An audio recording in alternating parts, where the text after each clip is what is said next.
Hello friends, welcome back to Nancy classes. आज यहाँ पर मैं आपके साथ नाउन्स एंड केसेस डिस्कस करूंगी। तो सबसे पहले आपको कुछ टर्मिनोलॉजी जाननी होगी, जैसे नाउन क्या है, केस क्या है, तब आप नाउन्स एंड केसेस को अच्छे से समझ पाएंगे।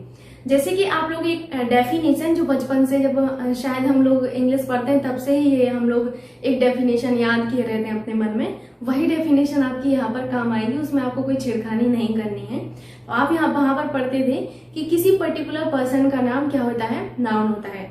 जैसे मेरा नाम नैंसी है तो नैंसी क्या है, ये नाउन है। जैसे आपका नाम राहुल है तो राहुल क्या है, ये आपका नाउन है, क्योंकि किसी पर्टिकुलर पर्सन का नाम क्या होता है, नाउन होता है।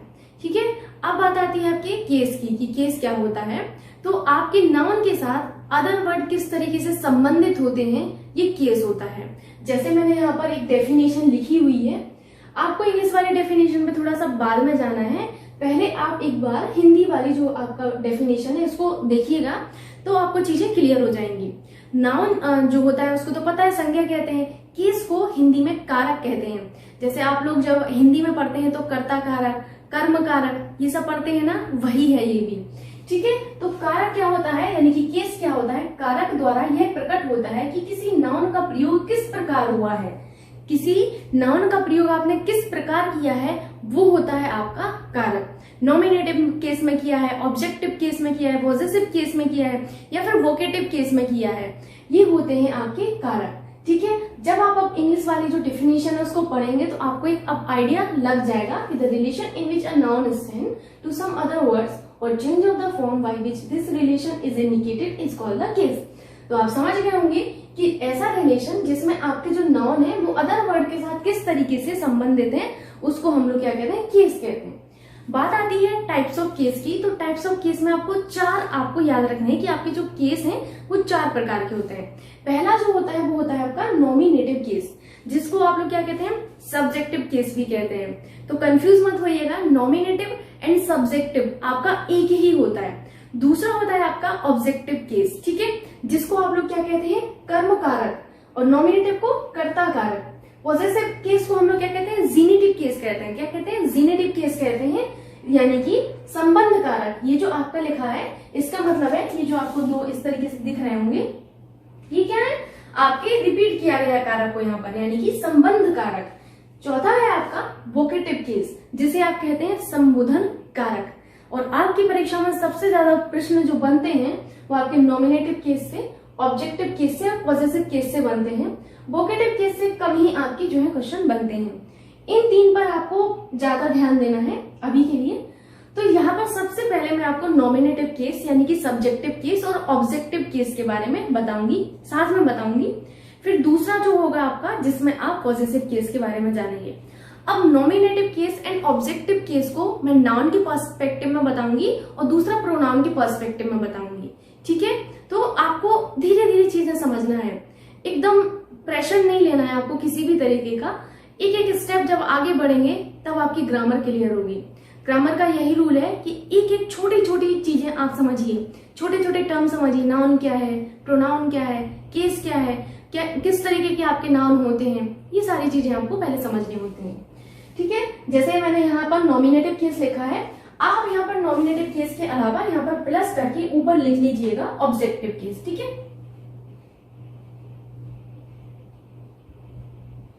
Objective case. ठीक, तो ऑब्जेक्टिव केस और नॉमिनेटिव को मैं साथ में पढ़ाऊंगी।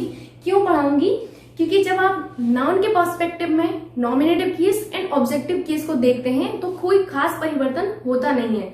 जैसे मेरा नाम नैंसी है तो नैंसी का जो ऑब्जेक्टिव केस है वो नैंसी ही होगा, नॉमिनेटिव केस है वो नैंसी ही होगा। जैसे आपका नाम मान के चलिए राखी है, ठीक है, तो राखी जो है किसी पर्टिकुलर पर्सन का नाम है, तो क्या है, नाउन है।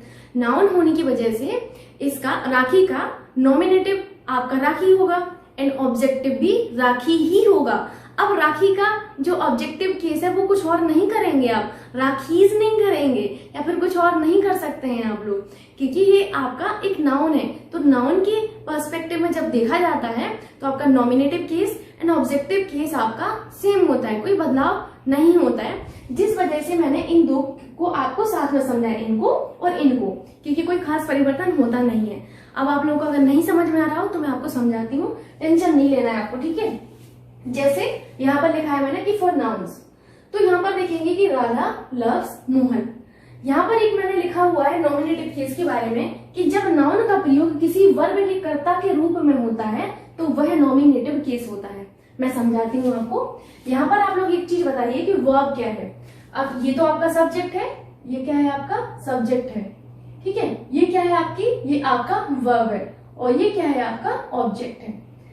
तो यहाँ पर जो लिखा हुआ था कि जब नाउन का प्रयोग किसी वर्ब के कर्ता के रूप में, ये वर्ब है, इन वर्ब के कर्ता कौन है, इस वर्ब के कर्ता कौन है, लफ्ज का कर्ता कौन है, क्या लफ्ज का कर्ता मोहन है? तो आप कहेंगे कि नहीं है, क्योंकि मोहन कर्ता नहीं है, मोहन तो कर्म है। मोहन से जो है लव किया जा रहा है, लेकिन कर कौन रहा है, राधा कर रही है।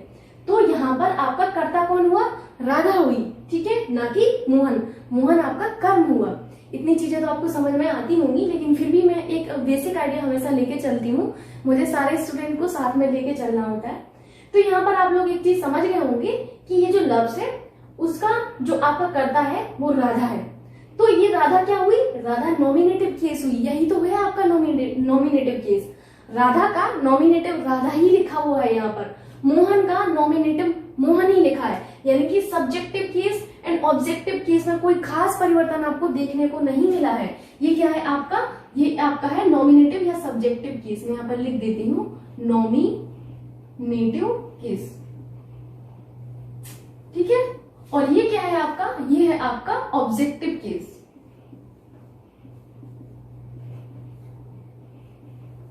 ठीक। तो यहां पर आपने देखा कि जब नाउन के पर्सपेक्टिव में आप देखते हैं तो नॉमिनेटिव और ऑब्जेक्टिव केस में कोई परिवर्तन नहीं देखने को मिला। दूसरा जो एग्जांपल है वो है कि the Lal Qila is a famous building in India. तो यहाँ पर आप लोग देखिए कि ये जो लाल किला है, पहले तो देखिए मैंने आर्टिकल पढ़ाया था, तो एक चीज आप लोगों को समझ लगनी चाहिए कि यहाँ पर लाल किला के पहले मैंने दाग क्यों लगाया है। तो अगर आप लोगों में से किसी को पता है तो आप लोग कमेंट बॉक्स में बताइएगा कि क्यों दाग लगाया है। अगर नहीं पता है तो मैं यहाँ पर बता देती हूँ। जैसे मैंने आपको बताया था लाल किला क्या है, आप सभी लोग जानते हैं कि लाल किला आपका एक ही है। मैं किस लाल किले की बात कर रही हूँ आप सभी को पता है, दैट्स व्हाई यहाँ पर मैंने दा लगाया है। अगर मैं ताजमहल की बात करूं तो वहां पर दा लगेंगे। नदियों के नाम के पहले आप लोग जो है आर्टिकल दा का प्रयोग करते हैं। आप लोग को ये चीज याद रखनी है कि Lal Qila is a famous building in India. तो लाल किला का नॉमिनेटिव केस लाल किला ही होगा एंड ऑब्जेक्टिव केस भी आपका लाल किला ही होगा, और इंडिया का नॉमिनेटिव केस इंडिया ही होगा, ऑब्जेक्टिव केस भी आपका जो है इंडिया ही होगा। कोई खास परिवर्तन यहाँ पर आपको देखने को नहीं मिलेगा नाउन के केस में। जब प्रोनाउन की बात आती है तो ये सारी चीजें आपकी चेंज हो जाती हैं और यहाँ से आपका क्वेश्चन बनता है। यहाँ से क्वेश्चन बनने की कोई संभावना नहीं होती है, वो आपको एक जनरल आइडिया देने के लिए यहाँ पर मैंने डिस्कस किया है। प्रोनाउन आपका इंपॉर्टेंट बनता है, तो यहाँ पर जो मैंने टेबल बनाई है, पहले तो आप इस टेबल को अच्छे से देखिए एक बार, बहुत इंपॉर्टेंट है ये टेबल। आप क्या करिए, स्टिकी नोट्स ले लीजिएगा और उन स्टिकी नोट्स पर ये टेबल बना के अपने सामने चिपका लीजिएगा। इंपॉर्टेंट टेबल है इसलिए बोल रहे हैं। जैसे आई जो है इसका ऑब्जेक्टिव केस क्या होता है, मी। ये देखिए सब्जेक्टिव केस लिखे हुए हैं आपके, यानी कि नॉमिनेटिव केस। ये आपके ऑब्जेक्टिव केस है और ये पॉजेसिव है। जैसे आई का ऑब्जेक्टिव होता है मी, पॉजेसिव होता है माई एंड माइन। अब मन में आ रहा होगा कि माई भी है माइन भी है, कहाँ पर माई लगाएंगे कहाँ पर माइन लगाएंगे। टेंशन नहीं लेना है अभी आपको, ठीक है। ये सारी चीजें मैं आपको धीरे धीरे स्टेप बाय स्टेप सिखाऊंगी।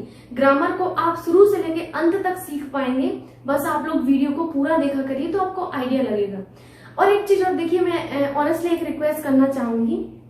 जैसे मैंने यहाँ पर नाउन्स एंड केसेस स्टार्ट किया है, तो जरूरी नहीं पूरे ही वीडियो में मैं पूरा एक चैप्टर कवर कर दूं, और अगर करूंगी तो आप भी समझ नहीं पाएंगे चीजों को, तो धीरे धीरे आपको कवर करना है। तो मैंने पार्ट 1 बनाया आज, कल मैं पार्ट 2 बनाऊंगी, परसों मैं पार्ट 3 बनाऊंगी, मे भी पार्ट 3 बन जाए। तो अगर आप पार्ट 1 देखते हैं तो आपको पार्ट 2 देखना बहुत जरूरी है और पार्ट 3 देखना जरूरी है। अगर आप लोग पार्ट 1 देखते हैं और आपने पार्ट 2 नहीं देखा तो पार्ट 1 देखने का भी कोई मतलब नहीं बनता है।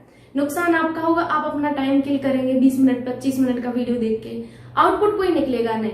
तो ऐसी गलती कभी मत करिएगा। अगर आप एक चैप्टर किसी भी यूट्यूब चैनल से देख रहे हैं, मैं ये नहीं कह रही कि आप मेरा यूट्यूब चैनल देखिए, आपको जहां अच्छा लगता है वहां देखेंगे, तो कभी भी पढ़ें तो एक चैप्टर आप पूरा वहां से कवर करें। अगर आपको अच्छा लगता है तो पूरा जरूर कवर करें, तब आपको एक आइडिया लग पाएगा कि चैप्टर क्या था और आप क्वेश्चन जो है आपके एग्जाम में आते हैं उनको सॉल्व करने में सक्षम होते हैं। तो ये आपसे रिक्वेस्ट है कि आप लोग पार्ट को देखा करिए, तब आपको समझ लगेगा। ठीक है, तो यहाँ पर यू जो होता है, यू का ऑब्जेक्टिव यू होता है एंड पॉजेसिव योर होता है एंड योर्स होता है। अगेन मैं कहूंगी टेंशन नहीं लेना कि कहाँ योर आएगा कहाँ योर्स आएगा, ये सारी चीजें मैं आपको बताऊंगी। सी का हर होता है ऑब्जेक्टिव केस, पॉजेसिव होता है हर एंड हर्स। ही का आप लोग याद रखिएगा, ही का बहुत इंपॉर्टेंट है। ही का ऑब्जेक्टिव हिम होता है एंड पॉजेसिव हिज होता है। ठीक है, इट का जो ऑब्जेक्टिव है वो इट होता है एंड पॉजेसिव इट्स होता है। वी का जो ऑब्जेक्टिव है अस होता है and possessive our and ours होता है। ऐसे ही आपका दे का होता है, दे का ऑब्जेक्टिव देम होता है and possessive their and theirs होता है। ठीक है, अब यहां से होता है आपका एक्चुअल नाउन्स एंड केसेस का, जो आपका एग्जाम के पॉइंट ऑफ व्यू से जो क्वेश्चन बनते हैं वो स्टार्ट होता है यहाँ से, क्योंकि यहां तक आपने एक जनरल आइडिया लिया है। ठीक है, तो यहाँ पर आपको अब ये देखना पड़ेगा कि किस तरीके से प्रोनाउन से क्वेश्चन बनते हैं। जैसे यहाँ पर लिखा है राधा लव्स ही। आप लोग ये बताइए कि क्या ये सेंटेंस आपको ठीक लग रहा है कि यहाँ पर जितनी भी चीजें मैम ने लिखी हैं वो सही लिखी हैं। आप कहेंगे नहीं लग रहा है, ये सेंटेंस थोड़ा सा गड़बड़ लग रहा है आपको। अगर लग रहा है तो अच्छी बात है, अगर नहीं लग रहा है डोंट वरी, आपको बस पॉजिटिव रहना है, मुझे सीखना है। जब आप ये भाव लेके चलेंगे कि मुझे सीखना है, सारी चीजें सीख जाएंगे। तो यहाँ लिखा है राधा लव्स ही। आपने कहा ये गलत है, क्यों गलत है? क्योंकि राधा क्या है? राधा आपका सब्जेक्ट है। लव्स क्या है आपका? लव्स आपका वर्ब है। ही क्या है आपका? ऑब्जेक्ट है। ठीक है, इतना चीजें आप सोच लेंगे, सिंपल है। जो आपका सब्जेक्ट है वो नॉमिनेटिव केस में होगा। ठीक है, किस में होगा? नॉमिनेटिव केस में होगा। मैं नॉमी ऐसे करके लिख दूं तो आप समझ जाइएगा कि ये नॉमिनेटिव लिखा हुआ है। चलिए मैं पूरा लिख देती हूँ, कोई प्रॉब्लम ना हो आपको। नॉमिनेटिव, ठीक है, तो ये आपका नॉमिनेटिव केस में है। वर्ब आपको कोई छिड़खानी नहीं करनी है। अब यहाँ पर ही देखिए, ही क्या है? आपका ऑब्जेक्ट है, जो कि आपके ऑब्जेक्टिव केस में होना चाहिए। किस केस में? ऑब्जेक्टिव केस में होना चाहिए। ठीक है, ऑब्जेक्टिव केस में अगर होना चाहिए ही को, तो ही तो सब्जेक्टिव केस में लिखा हुआ है। ही देखिए किस, ही कहाँ लिख रहा है, मिल रहा है आपको? सब्जेक्टिव में मिल रहा है। जबकि मैंने कहा कि ही जो है अपने ऑब्जेक्टिव केस में होना चाहिए। तो ही का ऑब्जेक्टिव क्या है? हिम है। क्या है? हिम है। तो आपको यहाँ पर ही की जगह क्या करना पड़ेगा? ही की जगह सिंपली आपको हिम करना पड़ेगा, तब ये सेंटेंस आपका जो है एकदम करेक्ट होगा। अब आप क्या कहेंगे? Radha loves him. अब आपका ये सेंटेंस बिल्कुल करेक्ट है। तो ऐसे प्रश्न बनते हैं आपकी परीक्षाओं में, जो कि आपको याद रखना है कि ऑब्जेक्ट को ऑब्जेक्टिव केस में ही रखना है, सब्जेक्ट को सब्जेक्टिव केस में ही रखना है। ठीक है, अगर आपसे पलट दे कि हिम लव्स राधा, तो ये बिल्कुल गलत है। क्यों गलत है? मैं इसको पलट दे रही। ठीक है, मैंने कहा कि हिम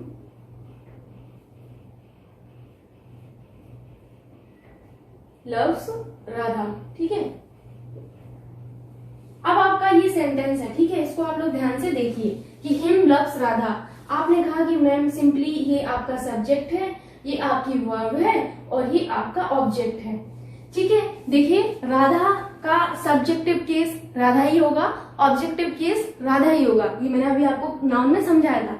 लेकिन ही आपका जो हिम है, हिम आपका जो है क्या है? ऑब्जेक्टिव केस है। इसका सब्जेक्टिव आपका ही होता है, वही पॉजेसिव हिज होता है।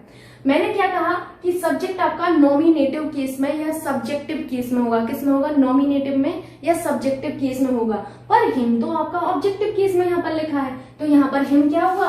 हिम आपका गलत हुआ। इस हिम को आप किससे रिप्लेस करेंगे? ही से रिप्लेस करेंगे। क्यों करेंगे? क्योंकि यही तो मैं आपको समझाती आ रही हूँ अभी तक कि जब कभी भी आपका सब्जेक्ट जो है आए, तो सब्जेक्ट नॉमिनेटिव केस में या सब्जेक्टिव केस में होगा, और ऑब्जेक्ट आता है तो ऑब्जेक्ट हमेशा ऑब्जेक्टिव केस में होता है। यहाँ पर हिम जो है ऐसा सब्जेक्ट कार्य कर रहा था, दैट्स व्हाई यहाँ पर आपको हिम का यानी कि सब्जेक्टिव लाना पड़ेगा, जो कि आपका ही है, तो मैंने ही लिख दिया। और आपको वर्ब से कोई छिड़कानी नहीं करनी है। एंड राधा का ऑब्जेक्टिव केस राधा ही होगा, यानी कि ही लव्स राधा, ये आपका अब सही होगा। तो इतनी चीजें आपको समझ में लगी होंगी। नेक्स्ट जो क्वेश्चन है उसको आप लोग देखिए। नेक्स्ट जो लिखा हुआ है, मैं इसको पहले हटा देती हूँ। He depends on I। अब आप कहेंगे कि ये भी मैम थोड़ा सा आपको गड़बड़ लग रहा है। अगर नहीं भी लग रहा है तो कोई बात नहीं, मैं आपको समझाती हूँ। यहाँ पर लिखा है कि he depends on I जब कभी भी आपकी प्रेपोजिशन आती है तो प्रेपोजिशन के बाद हमेशा ऑब्जेक्टिव केस आता ही आता है। ये चीज आपको रूल के फॉर्म में अपनी कॉपी में नोटबुक में नोट करना है कि जब कभी भी आपका प्रीपोजिशन आती है तो प्रीपोजिशन के बाद हमेशा ऑब्जेक्टिव केस आता है। क्या आता है? ऑब्जेक्टिव केस आता है। ठीक है, तो यहाँ पर आप लोग देखिए कि ही डिपेंड्स ऑन आई। यहाँ पर ऑन क्या है? ऑन आपकी एक प्रेपोजिशन है। ये क्या है? प्रेपोजिशन है। ठीक है, प्रेपोजिशन के बाद हमेशा आपका ऑब्जेक्टिव केस आएगा। आई क्या है? आई आप टेबल में देखिए क्या है? सब्जेक्टिव केस है, यानी कि आई का ऑब्जेक्टिव केस आपको यहाँ पर लिखना होगा, जो कि आपका क्या है? मी है। तो यहाँ पर आपको आई की जगह क्या करना पड़ेगा? आई की जगह सिंपली आपको मी लिखना पड़ेगा। क्या लिखना पड़ेगा? मी लिखना पड़ेगा। तो अब आपका क्या बनेगा कि ही डिपेंड्स ऑन मी। अब आपका ये सेंटेंस करेक्ट हुआ, ही डिपेंड्स ऑन मी। मैं फिर से समझा देती हूँ, प्रेपोजिशन के बाद हमेशा आपको ऑब्जेक्टिव केस ही लिखना है। ठीक है, तो यहाँ पर आपने देखा कि ये प्रेपोजिशन है, उसके बाद आई आया है। टेबल में आपने देखा कि आई क्या है? आई तो सब्जेक्टिव है, लेकिन हमें तो लिखना है ऑब्जेक्टिव केस लिखना है, क्योंकि अभी आप इस टेबल में पढ़ के आए और रूल भी आप पढ़ रहे हैं। तो आई का ऑब्जेक्टिव केस क्या होता है? मी होता है। दैट्स व्हाई यहाँ पर आपको सिंपली मी कर देना है और आपका सेंटेंस होगा कि ही डिपेंड्स ऑन मी, जो कि आपका सही है। नेक्स्ट जो है आपका लेट यू एंड आई गो। अब आप लोगों को एक चीज याद रखनी है कि कभी भी लेट के बाद आपका जो प्रोनाउन आता है वो कैसे फॉर्म में आता है? ऑब्जेक्टिव केस में आता है। ऐसे ही ये यहाँ पर मैंने बताया था कि प्रीपोजिशन के बाद जितने भी प्रोनाउन होंगे, आपका एक प्रोनाउन है, दो प्रोनाउन है, तीन प्रोनाउन है, डजंट मैटर, लेकिन वो ऑब्जेक्टिव केस में होंगे। ऐसे ही लेट के साथ है कि लेट के बाद आपके जितने भी प्रोनाउन आते हैं वो हमेशा ऑब्जेक्टिव फॉर्म में ही होते हैं। तो यहाँ पर आपने देखा कि लेट यू, पहला प्रोनाउन आपका यू आया। आपने देखा यू टेबल में क्या है? आपने देखा कि मैम यू तो सब्जेक्टिव है, तो यहाँ पर आपने देखा कि ऑब्जेक्टिव यू का यू है, यानी कि ये तो सही लिखा है यू, क्योंकि यू का ऑब्जेक्टिव यू ही होता है। एंड आई, आपने देखा टेबल में कि आई क्या है? आई तो सब्जेक्टिव है, लेकिन हमने अभी अभी सीखा एक रूल कि लेट के बाद हमेशा प्रोनाउन को ऑब्जेक्टिव केस में रखना है। आपने देखा कि आई का ऑब्जेक्टिव मी है, तो हमने यहाँ पर सिंपली आई की जगह क्या कर दिया? हमने सिंपली यहाँ पर मी कर दिया। अब ये आपका सेंटेंस करेक्ट हुआ कि लेट यू एंड मी गो। अब आपका ये बिल्कुल सही है। अब आपको ये यहाँ पर जो दिख रहा होगा वो सही दिख रहा होगा। ठीक है, तो ये हुआ आपका प्रोनाउन के पर्सपेक्टिव में। अब आपको एक रूल जो कि बहुत ज्यादा इंपॉर्टेंट है वो सीखना है। आपको यहाँ पर जो अगला जो रूल सीखना है उसमें मैं आपको कुछ पार्टिसिपल और जीरंड से संबंधित एक रूल बताऊंगी जो इंपॉर्टेंट है, तो उसको भी देखते हैं अभी।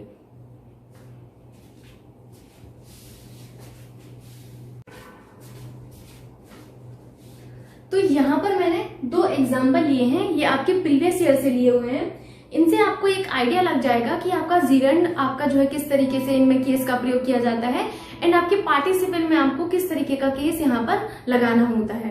तो पहले हम लोग जीरंड और पार्टिसिपल को समझते हैं कि जीरंड क्या होता है एंड पार्टिसिपल क्या होता है। तो ये जो दो टर्म है इनको आपको अच्छे से ध्यान से समझना है। ठीक है, पहला है आपका जीरंड, ठीक, दूसरा है आपका पार्टिसिपल।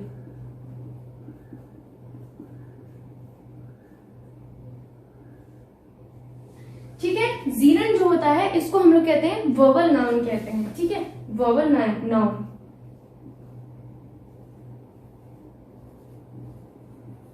ये आपके सेंटेंस में, ये जो जीरंड है ये आपके सेंटेंस में एज अ नाउन कार्य करता है।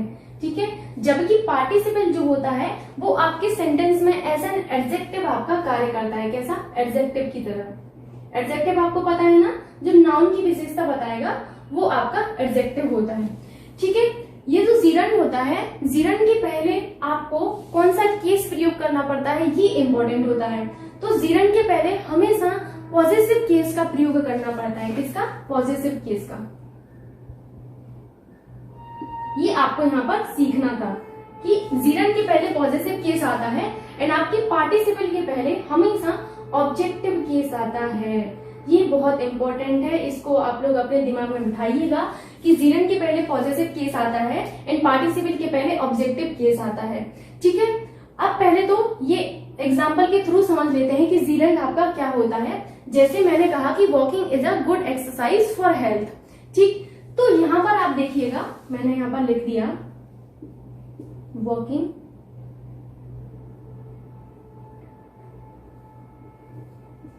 इज अ गुड एक्सरसाइज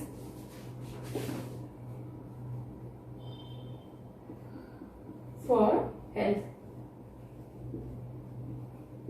ठीक, जब मैंने कहा कि walking is a good exercise for health, यहाँ पर आपका इज क्या है, लिंकिंग वर्ब है। तो यहाँ पर इज के पहले आप देखेंगे ये क्या है, आपका नाउन है, ठीक है। लेकिन आप कहेंगे कि मैम वॉकिंग जो होता है वो आपका वर्ब है, आपके मन में आ रहा होगा, क्योंकि वॉक जो है आपका ये शब्द है वॉक, ये आपका क्या है, ये वर्ब होता है। चलना, दौड़ना, भागना, इनमें आप एक्शन परफॉर्म कर रहे हैं, तो एक्शन परफॉर्म करने की वजह से ये क्या हुआ, आपका वर्ब हुआ। तो जब कभी भी हमें वर्ब को नाउन की तरह कार्य करवाना हो, यानी कि जब कभी भी हमें वर्ब से नाउन की तरह कार्य करवाना होता है, तो हम उस वर्ब में आईएनजी लगा देते हैं और उससे जो है नाउन की तरह कार्य करवा लेते हैं। फिर से सुनिए, जब कभी भी हमें किसी वर्ब से नाउन की तरह कार्य करवाना हो तो उसमें आईएनजी हम लगा देते हैं और उससे नाउन की तरह कार्य करवा लेते हैं। वॉक क्या है, वर्ब है, उस वर्ब में हमने क्या किया, आईएनजी लगा दिया। आईएनजी लगाने पर हमने फिर इसको नाउन की तरह इससे कार्य करवा लिया, तो ये क्या बन गया, ये बन गया आपका जीरंड। यही आपको समझना था, ठीक है, जो कि अब आप समझ गए होंगे कि ये आपका सिंपली क्या होता है, जीरंड होता है। ठीक, ये चीज आप समझ गए कि आपका जीरंड क्या होता है। अगर मैं कहूं स्लीपिंग डॉग्स, मैंने कहा स्लीपिंग डॉग्स, मैं यहाँ पर लिख देती हूँ स्लीपिंग डॉग्स। यहाँ पर आप लोग एक चीज बताइए, ये जो डॉग्स है, तो डॉग्स क्या है आपका, आप कहेंगे कि ये तो मैम नाउन है। इस नाउन के पहले स्लीपिंग आया है। स्लीपिंग क्या है, विशेषता बता रहा है डॉग की, जो कि आपका एक एडजेक्टिव है। क्या है, एक एडजेक्टिव है, क्योंकि ये नाउन की विशेषता बता रहा है स्लीपिंग। ये स्लीपिंग ही आपका पार्टिसिपल है। क्या है, पार्टिसिपल है, ठीक है, पार्टिसिपल। क्यों है पार्टिसिपल, क्योंकि मैं यही तो आपको समझाती आ रही हूँ ना अभी तक कि आपका पार्टिसिपल एडजेक्टिव की तरह कार्य करेगा। तो यहाँ पर एडजेक्टिव की तरह कार्य किया तो ये आपका पार्टिसिपल बन गया। अगर आपका ये नाउन की तरह कार्य करेगा तो ये आपका क्या बनता है, जीरंड बनता है। तो अब आप लोग समझ गए होंगे कि नाउन की तरह अगर कार्य कर रहा है तो वो आपका जीरंड है, और अगर आपके जो है एडजेक्टिव की तरह कार्य करेगा तो आपको पार्टिसिपल यहाँ पर ट्रीट करना होगा। यहाँ पर अब जो दो सेंटेंस लिखे हैं उनमें आप देखिए कि when I arrived at the gate of his house I found him locking up the door. ये आपका सिंपली सेंटेंस है। तो इसमें आपको यहाँ पर आईएनजी यहाँ पर दिख रहा होगा, तो आपको जो है अपनी आंखें इधर ही घुमानी है, कहीं और घुमाना नहीं है। अभी एक चीज बताइए, जो लॉकिंग है ये क्या है, पार्टिसिपल है या फिर जीरंड है? तो आप कहेंगे कि मैम ये जीरंड तो कहीं से नहीं लग रहा है, क्योंकि एज अ नाउन ये कार्य नहीं कर रहा है। हमने क्या समझा है, जीरंड आपका एज अ नाउन कार्य करेगा, तो यहाँ पर नाउन की तरह कार्य नहीं कर रहा है। तो आप कहेंगे कि मैम ये तो आपका पार्टिसिपल है, ठीक है, पार्टिसिपल है। तो मैंने क्या कहा कि पार्टिसिपल के पहले आपको हमेशा ऑब्जेक्टिव केस प्रिफर करना है। कौन सा केस, ऑब्जेक्टिव केस प्रिफर करना होगा, ठीक है। तो आपने देखा कि इसके पहले हिज लगा हुआ है, तो आप देखेंगे कि हिज जो है क्या है। मैंने आपको इससे पहले जो टेबल बनवाई थी यहाँ पर, वो आप लोग टेबल को मैंने कहा था लिख लीजिएगा, वो टेबल आपके बड़े काम की है। तो मैंने आपको समझाया था कि ही जो होता है, ही का ऑब्जेक्टिव जो केस होता है वो हिम होता है, एंड उसका जो पॉजिटिव केस होता है ही का, वो होता है हिज, ठीक है। तो यहाँ पर इतनी चीज मैंने आपको बताई थी। तो आप देखेंगे हिज तो पॉजिटिव केस है, जबकि हमें यहाँ पर लगाना है ऑब्जेक्टिव केस। तो ये आपका ऑब्जेक्टिव केस था, ये आपका नॉमिनेटिव केस या सब्जेक्टिव केस कहते हैं जिसे, ये आपका ऑब्जेक्टिव केस है, ये आपका पॉजिटिव केस है। मैं इसको इस तरीके से लिख दे रही कि ताकि आपको जो है कोई कंफ्यूजन क्रिएट यहाँ पर ना हो, तो ही अच्छा होगा, ठीक है। तो आप देखेंगे कि हिज तो आपका पॉजिटिव केस है, हमें लगाना है ऑब्जेक्टिव केस। तो यहाँ पर आपको हिज की जगह क्या करना पड़ेगा, हिज की जगह आपको हिम करना होगा। तो ये सेंटेंस आपका करेक्ट हो जाएगा और इसको आपको हटाना पड़ेगा, ठीक है। तो अब आप क्या कहेंगे, when I arrived at the gate of his house I found him locking up the door. अब आपका ये सेंटेंस बिल्कुल करेक्ट है। तो आपको समझ आ गया कि पार्टिसिपल के पहले आपको हमेशा ऑब्जेक्टिव केस प्रिफर करना है। अब यहाँ पर नेक्स्ट जो सेंटेंस है वो है कि the officer said that he appreciated his staff coming on time and cooperating him. ठीक, तो आपने सिंपली ये सेंटेंस पढ़ लिया। अब आप यहाँ पर देखिए, अब आपको अपनी दृष्टि कहाँ घुमानी है, अभी मैं आपको जीरंड पार्टिसिपल बता रही हूँ कि आईएनजी पर घुमानी है अपनी दृष्टि।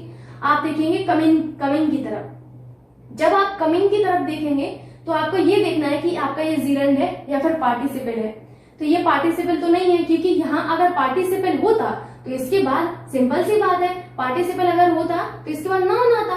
क्यों आता नाउन? क्योंकि ये विशेषता बताता आपकी किसी चीज की, लेकिन यहाँ पर तो ये कमिंग विशेषता तो नहीं बता रहा है किसी चीज की। तो ये क्या हुआ आपका? जीरंड हुआ, यानी कि कमिंग आपका एक जीरंड है। तो पहचानना आपको आ गया ना कि कमिंग के बाद अगर आपका कोई आपका नाउन होता, तो अगर यहाँ पर विशेषता की तरह कार्य कर रहा होता है, ये कमिंग किसी चीज की विशेषता बता रहा होता, तब ये पार्टिसिपल होता। अगर विशेषता नहीं बता रहा है तो ये आपका जीरंड होगा। तो आपने कहा कि ये जीरंड है, और मैंने अभी आपको समझाया है कि जीरंड के पहले हमेशा पॉजिटिव केस आता है। क्या आता है? पॉजिटिव केस आता है, जिसे आप पॉजिटिव केस को जेनेटिव केस भी कहते हैं। तो आप कहेंगे कि मैम इसके पहले हमें सिंपली पॉजिटिव केस लगाना पड़ेगा, यानी कि जेनेटिव केस लगाना पड़ेगा। लेकिन अभी मैंने आपको पॉजिटिव केस और जेनेटिव केस नहीं बताया है, बट एक आइडिया मैं आपको दे देती हूँ कि आप हमेशा जेनेटिव केस को यानी कि पॉजिटिव केस को अपना ओनरशिप दिखाने के लिए प्रयोग करते हैं। तो ओनरशिप को हमेशा हम लोग कैसे, पोजीशन या ओनरशिप को हम हमेशा ऑपोस्ट्रोफ एस से दर्शाते हैं या फिर ऑफ के थ्रू दर्शाते हैं। कहाँ पर ऑपोस्ट्रोफ एस आएगा, कहाँ पर ऑफ आएगा, ये आप आगे सीखेंगे। अभी आपको बस इतना जानना है कि ऑपोस्ट्रोफ एस एंड ऑफ से हम लोग पोजीशन को दर्शाते हैं, यानी कि पॉजिटिव केस लगाया जाता है आपका इस तरीके से। तो यहाँ पर आपने देखा कि हमें पॉजिटिव केस लगाना है, तो स्टाफ के साथ जो आपको है एक पॉजिटिव केस यहाँ पर प्रयोग करना पड़ेगा, तब आपका ये सेंटेंस करेक्ट होगा। तो यहाँ पर आप सिंपली जो स्टाफ के साथ एक पॉजिटिव केस यहाँ पर लगा देंगे, तो अब आपका ये सेंटेंस करेक्ट होगा, क्योंकि यहाँ पर आपको पॉजिटिव केस का प्रयोग करना ही पड़ेगा, क्योंकि मैंने आपको बताया है कि जीरंड के पहले हमेशा पॉजिटिव केस आता है आपका।